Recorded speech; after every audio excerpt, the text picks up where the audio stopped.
오늘 말씀으로 돌아와서 사도행전 11장 말씀으로 성령으로 세례를 받으리라라는 제목으로 말씀 나누기를 원합니다. 여러분, 요새 환절기라 또 이렇게 몸이 아픈 인원들이 많은 것 같아요. 또 나오지 못한 인원들도 있고, 또 이렇게 특별히 이게 기관지가 좀 안 좋으신 분들이 많은 것 같아요. 그래서 여러분 기도 서로 해주시고 또 속히 회복해서 일상을 또 회복하기를 바랍니다. 저는 뭐 특별히 건강 관리를 하지는 못하는데, 저도 환절기만 되면 이렇게 좀 몸살이 나는데 어찌저찌 이렇게 버티고 있습니다. 성령의 은혜로 건강 잘 챙기시고 약간의 강건함으로 신앙생활하기를 축복합니다. 특별히 제가 기도를 하고 있어요. 청년이라고 해서 무조건 건강한 건 아닙니다. 교만하지 마시고 관리를 하십시오. 제가 요새 많이 느끼는 제목이기도 한데, 성령 붙드시고 건강 관리 잘 하시기 바랍니다. 오늘 말씀은 성령에 대한 주제가 등장을 하는데, 이 사도행전의 큰 주제는 바로 성령과 관련된 복음의 선교입니다. 뭐든지 첫 출발의 모양은 굉장히 중요합니다. 초대교회, 처음 교회의 출발과 성령 하나님께서 이 땅 가운데 공식적으로 임한 사건들, 그래서 선교가 이제 이방인에게로 시작된 모양들을 보면 우리 현재의 신앙이 어디로 돌아가야 하고 어디를 근원 삼아서 신앙생활을 할지를 우리가 알 수 있게 되는 것이죠. 그래서 우리가 저번 주에 봤던 말씀과 좀 매우 이렇게 밀접해서 이야기가 진행이 되는데요. 이 저번 주에 본 내용을 살짝 간략하게 우리가 복기해 보면 고넬료 가정이 등장을 합니다. 그리고 우리가 잘 아는 12제자 중에 한 사도인 베드로가 등장을 하죠. 근데 이제 베드로가 하나님 앞에서 어떤 환상을 보게 됩니다. 그 환상에 처음에는 종교적 편견을 가졌지만 하나님의 강권적인 말씀 아래 순종하여 가게 됩니다. 그 환상의 내용은 이제 고넬료 가정에 가서 이제 말씀을 전하고 그를 만나라는 환상이었죠. 근데 그와 똑같은 메시지가 이 고넬료 가정에게도 임한 거예요. 그러니까 양측에서 동일한 메시지가 전달된 겁니다. 사실 이것은 뭐 단순히 우연으로 치부하기는 어려울 정도로 확실한 메시지죠. 우리도 사실 이 신앙생활 하다 보면 헷갈리거나 좀 의심되는 메시지나 말씀들, 또 생각들이 있지만 때로는 또 확실할 때가 있어요. 그래서 그것을 물리적으로 이렇게 보여주거나 뭐 환상이나 듣게 되는 경험들도 있습니다. 뭐 그렇게 흔치는 않지만 우리의 인생에 종종 등장하는 경우들이죠. 마찬가지로 이 베드로도 이 뭔가 중대한 일이고 큰 하나님의 계획일수록 명확하게 보여주는 일들이 많습니다. 그래서 고넬료 가정과 베드로 가정의 서로 만남에 대해서 이 환상으로 메시지를 전해주죠. 근데 그것이 그냥 단순한 만남이 아니라 이제 유대인을 넘어서 이방인에게도 복음이 전달되는 것이 시작된다라는 시작의 종을 알리는 것입니다. 베드로도 유대인이었죠. 유대인의 전통과 그 편견 속에 예수 그리스도를 만나고 신앙생활을 해왔습니다. 그것이 깨지는 순간이 저번 주 말씀에서 나왔고, 고넬료 이 가정도 이방인이죠. 이방인인데 예수를 알게 되고 믿고 그 가정이 성령을 받게 된 사건을 만나게 되었습니다. 그래서 이제는 이 베드로가 유대인을 위한 전도자로서, 우리가 잘 아는 이 사도 바울은 이방 땅 로마까지 뻗어 나가면서 이방을 위해서 선교 역할을 하죠. 반면 이 사도 베드로는 유대인들을 위한, 유대인들을 향한 전도 복음으로 출발을 하게 됩니다. 그래서 이런 장면을 보게 됐고, 그 다음에 11장에 와서 적극적으로 이 성령에 대한 주제를 언급하고 있습니다. 그냥 성령이 아니라 성령으로 세례를 받으리라 한 예수님의 말씀처럼 성령 세례에 관한 주제를 다루고 있는데요. 여러분, 성령 세례하면 어떤 의미가 생각을 드십니까? 이 성령 세례하면 뭔가 성령은 좀 능력, 은사적이고, 근데 거기다 세례래요. 세례를 베푸는 것, 성령 세례로 생각하니까 어떤 믿음의 구원의 차원 이후에 뭔가 우리가 또 능력을 받고 삶을 살아갈 은사도 받아야 하는 것처럼 느껴집니다. 그런데 여기서 말하는 이 오늘 주제의 성령 세례는 은사의 영역도 아니고 방언 같은 신비 체험의 영역도 아닙니다. 이 성경적으로 또한 우리 교단에서 개혁주의에서 말하는 이 성령 세례는 성령의 역사로 우리가 믿음이 생겨서 예수 그리스도를 주라 시인하게 된 그 사건, 하나님을 믿게 된 사건에서 성령의 역할을 말할 때 성령 세례다라고 말하는 것이죠. 그러니까 우리의 힘으로 믿을 수 없고 우리의 능력으로 주를 고백할 수가 없습니다. 그래서 성령의 능력이 내 안에 발휘되었을 때 그것을 성령 세례다라고 말하는 것이죠. 그래서 이 성령 세례를 통하여서 또 뭐라고 표현하죠? 성령의 충만함을 받으라. 성령 세례 이후에는 이제 그 성령에 순종하여서 삶을 살아가는 문제가 남아 있는 것입니다. 그래서 오늘 우리가 집중할 것은 베드로를 통하여서 전달되는 이 성령 세례에 관한 이야기가 오늘 메시지에서 무엇에 집중하여 있는가를 보기를 원합니다. 제가 저번 주 설교를 좀 영상으로 모니터하면서 보니까 좀 이례적으로 길더라고요. 45분 막 이렇게 했더라고요. 저번 주에 괜찮으셨나요? 저는 괜찮은 줄 알고 이렇게 했는데 되게 길었더라고요. 제가 이게 뭔가 빌드업처럼 점점 이렇게 시간이 올라가요. 그래서 자각하는 순간이 오면 줄여야겠다. 그게 바로 저번 주였습니다. 그래서 오늘 빨리 끝날 것 같은 기대감을 갖고 설교에 집중해서 여러분 은혜를 나누기를 원합니다. 이제 저번 주 말씀에 이어서 베드로가 이제 고넬료 집에 가서 설교를 했죠. 그래서 그 가운데 복음의 성령이 임했는데 이 소문이 퍼진 겁니다. 그 소식을 듣게 된 거죠. 교회의 본토 땅이었던 예루살렘 교회에 그 소식이 전해진 겁니다. 그래서 이방인에게 설교한 것도 모자라 능력을 행했다는 이런 소식을 듣게 되자 이 기존의 예루살렘에 정통한 이 유대인들이 분개한 겁니다. 화가 난 겁니다. 그래서 뭔가 자신의 자존심을 건들거나 내가 생각한 틀에서 다른 일이 벌어질 때 우리는 이 가슴속에 좀 화끈거림, 또 짜증이나 분노가 일어날 때가 있죠. 그 이상의 유대인들은 감정을 느끼게 됩니다. 그리고 심지어 예루살렘 교회, 그 정통한 교회의 담임 목회자격인 베드로가 직접 그 일을 행했다는 소식을 듣고 분개한 것이죠. 그 말씀을 오늘 본문에서는 읽진 않았지만 11장 처음으로 돌아가서 11장 1절로 한번 말씀을 보겠습니다. 여러분 성경책 있으시면 좀 펴놓고 보시면 더 좋겠습니다. 오늘은 이 자막이 없어요. 11장 1절 같이 읽을까요? 시작. 유대에 있는 사도들과 형제들이 이방인들도 하나님의 말씀을 받았다 함을 들었더니, 이제 유대에 있는 사도들 그리고 형제들, 성도들이죠. 그들이 들은 겁니다. 하나님의 말씀을 이방인들이 받았다 함을 듣고 이제 예루살렘 성도들이죠.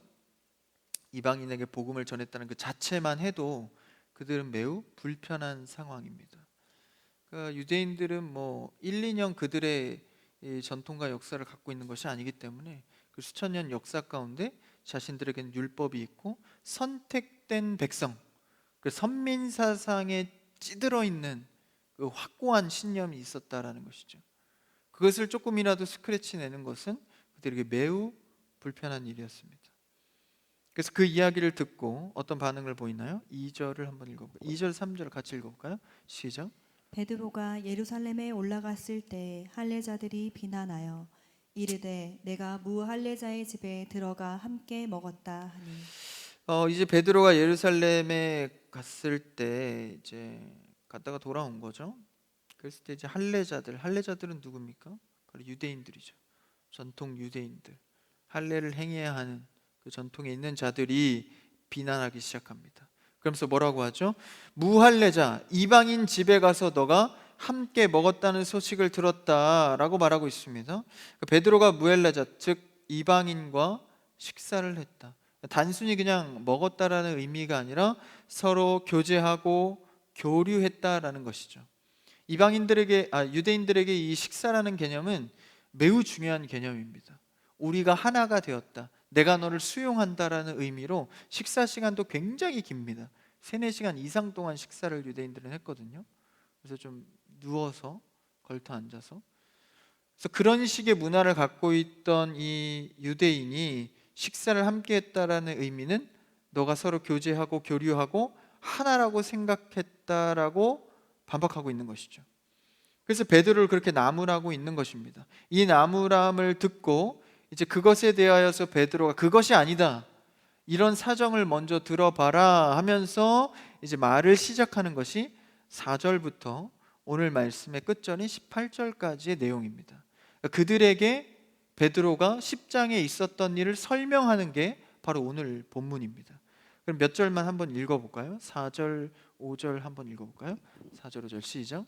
베드로가 그들에게 이 일을 차례로 설명하여 이르되 내가 욥바시에서 기도할 때 황홀한 중에 환상을 보니 큰 보자기 같은 그릇이 내 귀에 매어 하늘로부터 내리어 내 앞에까지 드리워지거늘. 이 내용이 뭡니까? 저번 주에 우리가 봤던 10장 내용이 나왔던 실제 그가 보고 환상을 보고 메시지를 받았던 그 장면입니다. 이것을 유대인들에게 지금 설명하고 있는 것이죠. 그 수많은 유대인들과 사도들, 그 유대의 전통에 있는 그 신념과 자존심을 지키는 사람들 앞에 베드로 혼자 이 얘기를 하면서 설득하려고 하고 있는 중입니다. 그러니까 이 막중한 부담감과, 물론 자기가 체험한 일이지만 어떻게 이렇게 담대하게 전할 수 있을까? 그러니까 여러분, 하나님 앞에 확실한 것을 받은, 확실한 은혜를 받을수록 우리 세상 앞에, 사람들 앞에 담대해질 수 있는 것이죠. 그래서 이제 쭉 얘기를 하는 거예요. 그동안의 이야기를 설명하고 있습니다. 우리가 뭐 다 읽을 수는 없지만 이제 쭉쭉해서 계속 그 설명을 하고 있는 거예요. 그동안의 얘기가 뭡니까? 고넬료의 집에, 이방인의 집에 가서 내가 식사하고 그와 교류한 것은 내가 의도해서 간 것이 아닙니다. 우리가 믿고 따르고 있는 그 놀라우신 전능자 하나님이 나에게 직접 말씀해 주셨기 때문에 내가 일부러 간 것이 아니라 그 말에 순종하여, 내가 어떻게 그 말을 거역할 수 있겠습니까? 심지어는 그 환상을 보고, 환상이 뭐였죠? 이 보자기 같은 것이 줄에 내려와서 봤는데 그 보자기 같은 것 안에 수많은 온갖 짐승들이 있었던 거예요. 근데 그 짐승을 하나님께서 뭐라고 말씀하셨냐? 이 짐승을 먹어라. 근데 내가 유대 정통한 자로서 어떻게 아무 음식이나 아무 짐승이나 잡아먹겠습니까? 나는 율법을 가진 자요, 그 율법대로만 행하는 자입니다 라고 했을 때 하나님께서 내가 말하는 것이다, 이것을 먹어라. 3번이나 그렇게 강조해 말씀하시죠. 그러니까 이 얘기와 환상을 듣고 내가 어떻게 거역할 수 있겠습니까? 그래서 이 말에 순종하여, 나도 그 생각과 신념이 있지만, 그러니까 우리 입장에서는 편견이죠. 그래서 갖고 있었지만 순종함으로 갔다. 그러니까 하나님의 강권적인 먹으라는 말에 순종하며 갔다라는 것이죠. 그렇게 갔을 때 고넬료를 만나게 됐고, 고넬료 역시도 그 환상을 보고 메시지를 받았다라는 거예요. 그 확신 속에서 고넬료를 만나게 됐었을 때 그 만나게 된 장면부터가 오늘 말씀의 본문인 15절부터의 말씀입니다. 15절을 한번 읽어볼까요? 15절 시작. 내가 말을 시작할 때 성령이 그들에게 임하시기를 처음 우리에게 하신 것과 같이 하는지라. 지금 이제 고넬료 집에 이 베드로가 갔다라는 거예요. 가서 말씀을 전하고 그들에게 복음을 증거하기 위해서 갔는데 어떻게 됐습니까? 내가 말을 시작할 때 성령이 그들에게 임하기 시작했다. 이게 뭐죠? 이게 처음에 초대교회가 탄생할 때 임했던, 마가다락방에 임했던 성령 강림 사건입니다. 이것과 동일하게 성령이 그 고넬료 집에 임했다라는 이 중요한 내용을 지금 설명하고 있는 것이죠. 성경에서 이제 처음 이 공식적으로 성령이 임한 장면이 뭐죠? 바로 마가다락방에 임했던 사도행전에 나오는 그 첫 장면입니다. 그것이 동일하게 고넬료 가정에 임했다라는 거예요. 사도행전에서 중요한 3대 이 사건을 우리가 살펴보면 첫 번째가 바로 그 초대교회가 교회의 탄생, 그렇죠? 교회에 탄생한 장면에 성령께서 공식적으로 예수 그리스도의 약속에 의거해서 임한 장면입니다. 마가다락방의 말이죠. 그게 첫 번째 장면이고, 그다음에 두 번째 큰 사건은 뭐죠? 사도행전에서 사도 바울이 다메섹 도상에서 예수님을 직접 만나게 되는 순간입니다. 이제 스데반 집사가 돌맞아 죽고 그 이후로 이제 사도 바울이 완전히 분기탱천해서 여기저기 다니면서 이제 사람을 죽이려고 갔을 때 다메섹 도상에서 내가 핍박하려던 그 예수님을 만나게 됩니다. 그래서 예수님께 직접 가르침을 받고 사도권을 부여받죠. 그래서 전도자로 나서게 된 그 사건이 두 번째 큰 사건입니다. 그리고 의외로 세 번째 가장 큰 사건은 바로 우리가 저번 주와 이번 주에 다루고 있는 고넬료 집안에 성령이 동일하게 임한 사건입니다. 그러니까 이것은 유대인들이 몰려 있었던 처음에 예수 그리스도의 약속이 이루어진 성령이 임한 사건처럼 이방인의 가정에 동일한 성령이 임했다라는 것은 우리가 지금의 신앙의 체계로 이해하기에는 뭐 그랬나 보다 생각할 수 있지만 당시의 시대적 배경으로는 굉장히 센세이션한 일이 일어난 거죠. 우리에게만 임했던 선민 사상을 갖고 있던 택한 백성이라고 여겼던 우리가 받은 그 성령이 고넬료 집안에 동일하게 이방의 가정에 임했다라는 것이죠. 그러니까 이게 상징적으로 고넬료 집안은 이방인의 대표격이 되고 또 유대인의 지금 예루살렘 본토 그 본 교회의 담임 목회자가 누굽니까? 베드로이지 않습니까? 그러니까 유대인의 교회의 대표격인 베드로, 이방인 가정의 대표와 유대인 사역자의 대표인 베드로가 만났을 때 동일한 성령 사건이 일어났다라는 것입니다. 그래서 굉장히 이 성령 사건은 유대 공동체 중심에서 매우 특별한 일이 일어난 것이죠. 같은 성령이 임했고 같은 역사가 일어났다. 이것은 우리에게 무슨 의미를 줄까요? 오늘 심지어 보니까 11절에 11장 11절 좀 전에 돌아가서 보면 마침 세 사람이 내가 유숙한 집에서 있으니 가이사랴로 내게 보낸 사람이라. 이 세 사람이 베드로에게 세 사람을 보내죠. 고넬료가 10장에 나와 있는 내용이지만 두 하인과 한 명은 군인을 보냅니다. 그래서 한 명의 병사와 두 명의 하인을 이제 베드로 집에 베드로가 있는 곳에 보내는 거예요. 그래서 이 세 사람이 고넬료의 보냄을 통해서 가게 됐는데 12절에 보니까 베드로가 만났을 때는 몇 명이죠? 12절을 한번 읽어볼까요? 11장 12절 같이요. 시작.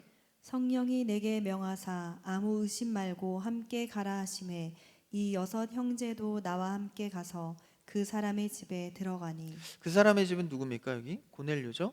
고넬료가 세 사람을 보내서 베드로를 데리고 오는 거예요. 근데 갈 때는 세 명이었는데 돌아올 때는 여섯 형제라는 거예요.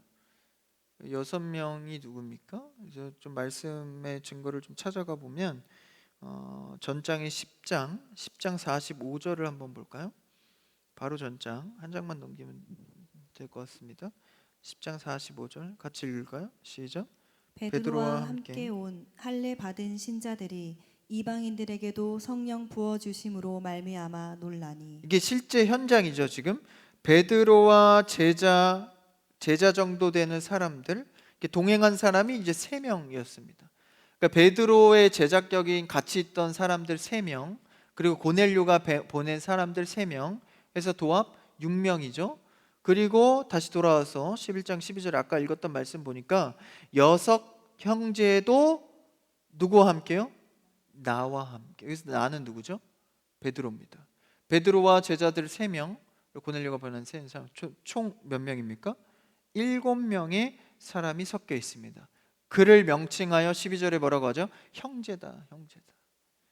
그러니까 이미 이런 언급부터가 형제로서 하나됨, 같은 성령, 같은 역사 가운데에 하나로 묶여질 것이 암시되어 있죠.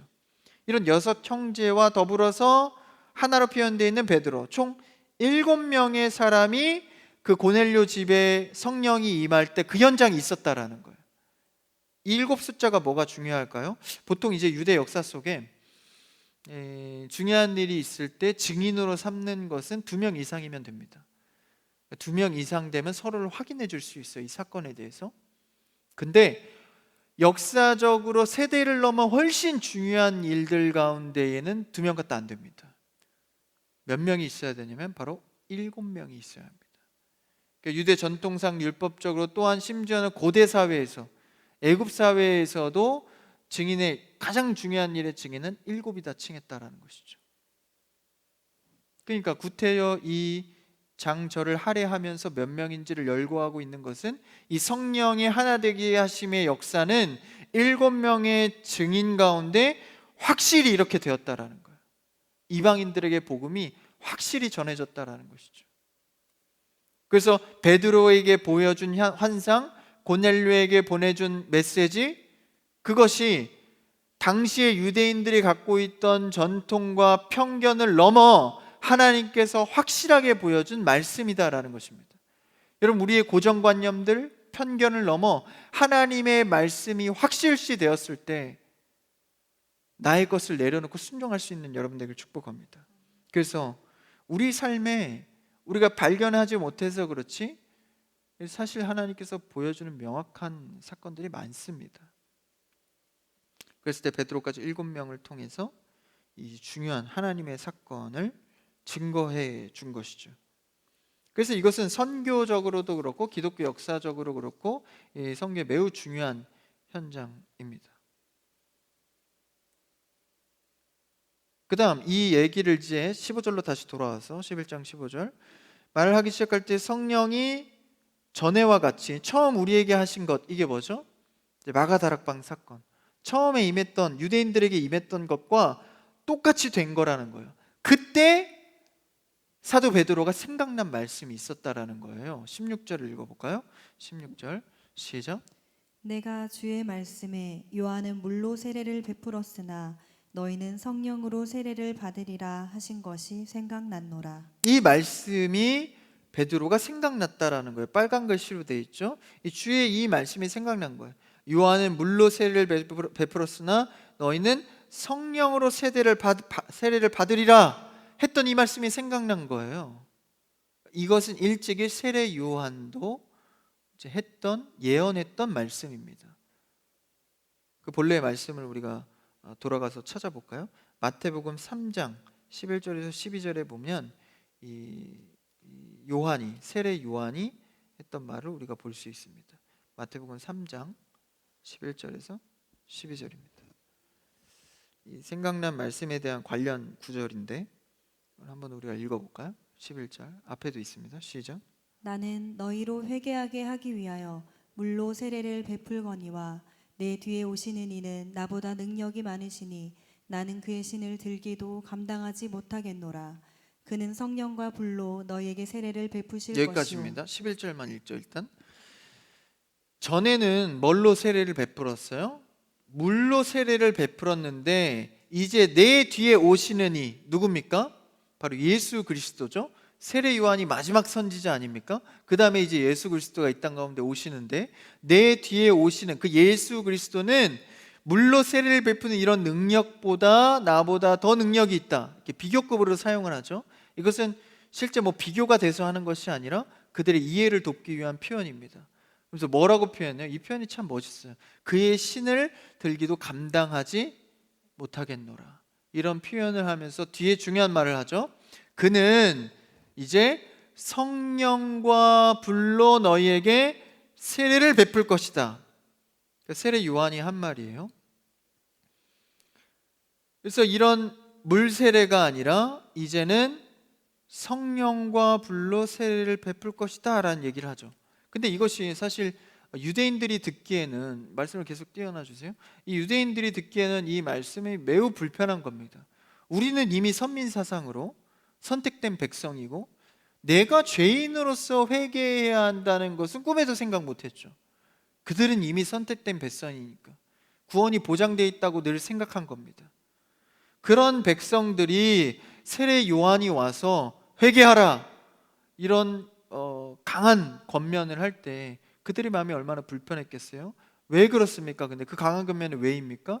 예수 그리스도를 통해서 성령과 불로 세례를 이제는 받아야 하기 때문이다라는 것을 세례 요한이 가르치고 있는 것이죠. 무조건 구원되는 게 아니라 예수 그리스도를 통한 성령과 불의 세례가 필요하다라는 것입니다.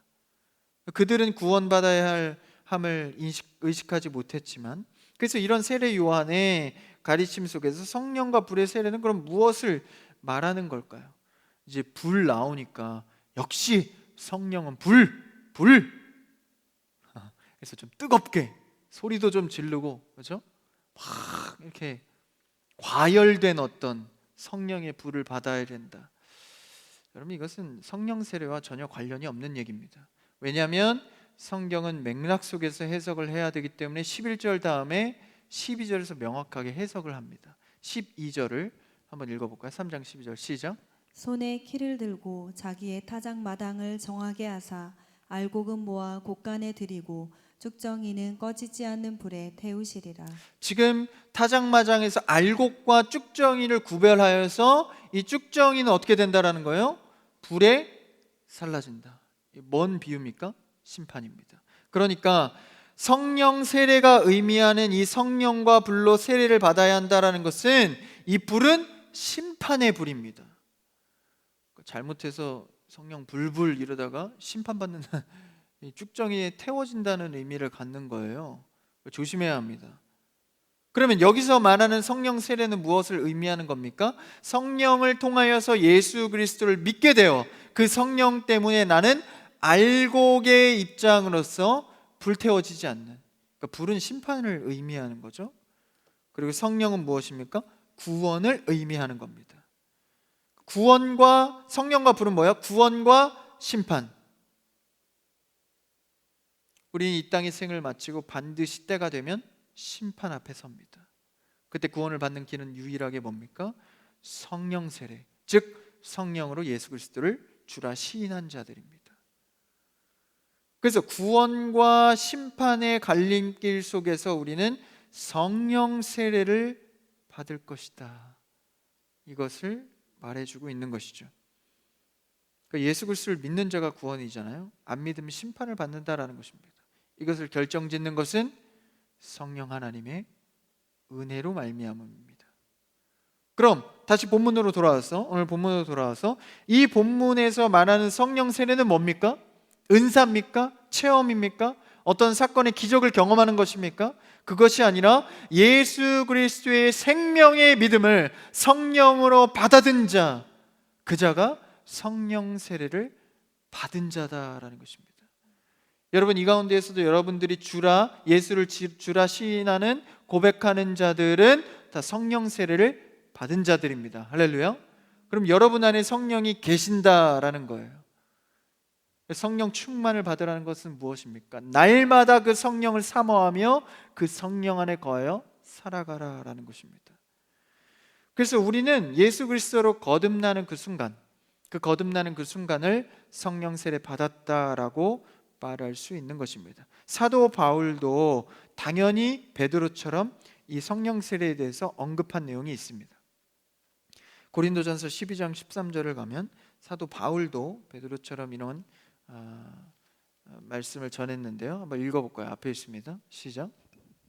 우리가 유대인이나 헬라인이나 종이나 자유인이나 다 한 성령으로 세례를 받아 한 몸이 되었고 또 다 한 성령을 마시게 하셨느니라. 사도 바울도 자신이 경험했고 말씀대로 순종했을 때 선포할 수 있는 말씀입니다. 정확히 말하죠. 유대인이나 헬라인이나 종이나 자유인이나 이방인이나 할 것 없이 한 성령으로 세례를 받아. 할렐루야. 우리가 믿고 사모하는 성령은 한 성령입니다. 그래서 그 세례를 받은 자는 어떻게 됐어요? 한 몸이 되었다. 그리고 다 한 성령을 마시게 했다라는 거죠. 그래서 베드로도 사도 바울처럼 이것을 명확하게 안 것이죠.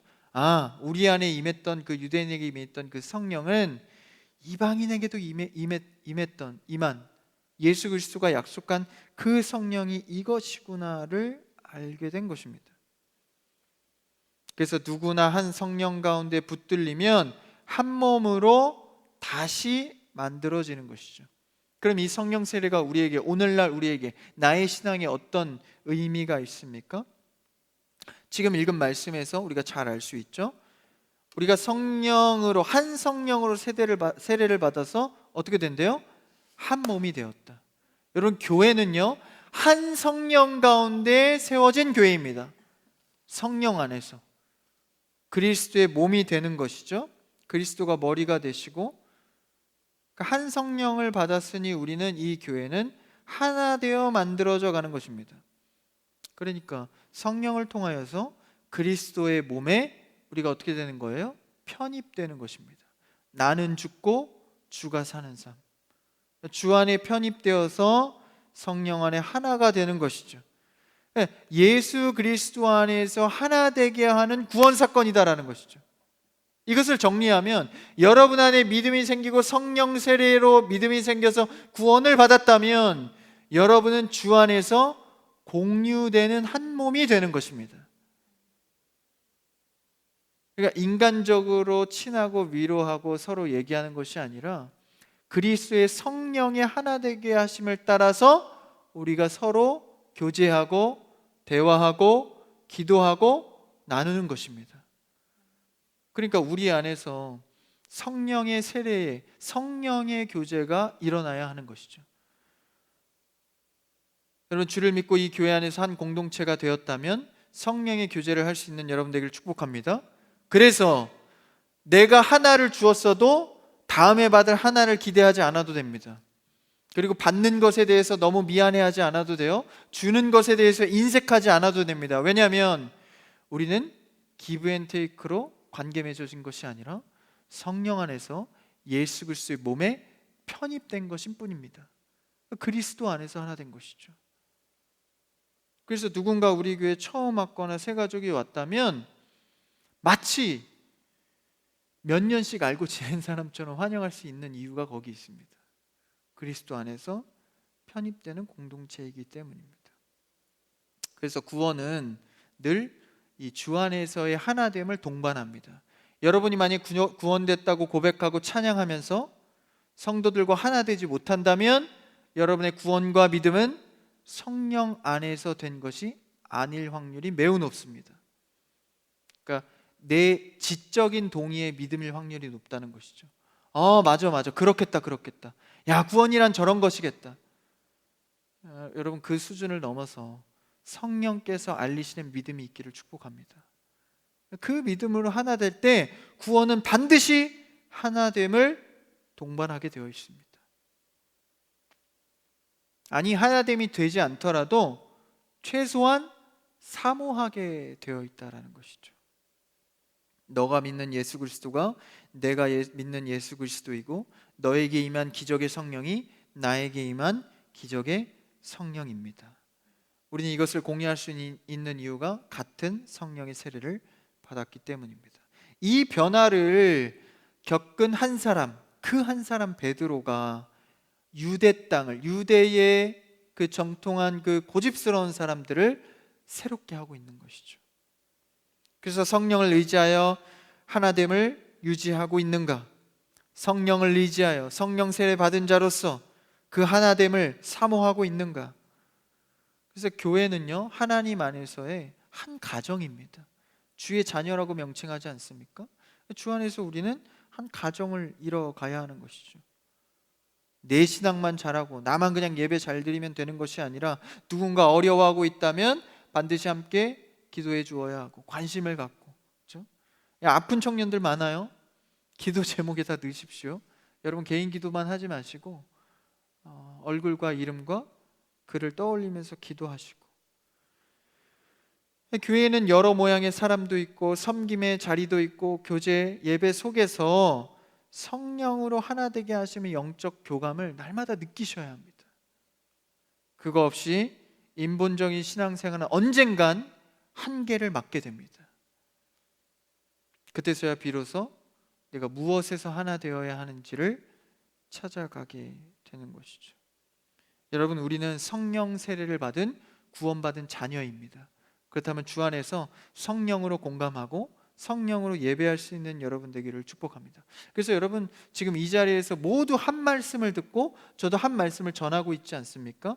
여러분은 제가 물리적으로는 이 교제하는 것이 아니라 저 혼자 이렇게 이 설교하는 것 같지만 실제로는 우리가 하나의 공감으로 이 예배는 엄청난 교제를 하고 있는 거예요. 그래서 말씀을 합독하기도 하고 주기도문이나 사도신경을 합독해서 말하지 않습니까? 그 자체가 여러분이 성령 안에서 하나 되었음을 고백하고 교제하고 있는 겁니다. 그래서 여러분 뭐 밥도 많이 먹고 놀러도 같이 가고 교제도 많이 하시지만 여러분이 이 교회에서 하셔야 할 교제는 예배 안에서의 한 말씀으로 하는 교제입니다. 여러분은 지금 영적으로 되게 많이 친해지고 있는 거예요. 그래도 이제 좀 물리적인 친함도 있어야겠죠. 근데 여러분은 영적으로 매우 친해져 가고 있는 겁니다. 그래서 물리적으로 친하지 않아도 이 영적인 공감을 계속 하다 보면 어느 날 친해질 계기가 돼서 대화를 해보면 이 공감이 잘 되는 거예요. 그럼 어떻게 말할 수 있는 거죠? 야, 예배를 우리가 잘 드렸구나. 그렇게 말할 수 있는 거죠. 여러분 이 시간 수많은 교제와 공감이 이 교회에서 이 예배 현장에서 일어나기를 주님의 이름으로 축복합니다. 그래서 주 안에서 하나 되는 경험, 이것이 어떻게 됩니까?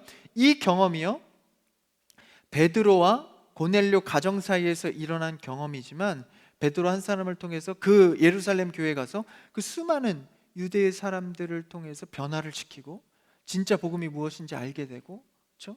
여러분이 이 안에서 공감하고 교제하는 성령의 하나 되게 하심이 여러분의 삶의 세상 속에서 삶의 선교지 현장 속에서 수많은 변화를 불러일으킨다라는 것입니다. 이곳에서 많은 영적인 공감과 성숙함이 여러분의 삶을 변화시키시고 성령의 일들을 해가게 될 줄 믿습니다. 그것을 믿으시고 여러분 이 신앙을 잘 훈련받으시고 순종으로 나아가는 여러분 되기를 바랍니다. 오늘 말씀을 정리합니다. 오늘 사도행전 11장에서는 성령 세례를 통하여서 사도 베드로가 유대인들에게 진짜 복음이 무엇이고 진짜 성령이 무엇인지를 가르칩니다. 그래서 우리의 편견을 깨고 하나 되게 하시는 그 영적 공감으로 사람들을 변화하게 하는 것이죠. 우리도 삶 속에서 그리고 이 교회에서 성령의 하나 되게 하심을, 그 성령 세례를 힘입어서 신앙생활을 담대하게 이어가는 여러분이 되기를 주님의 이름으로 축복합니다.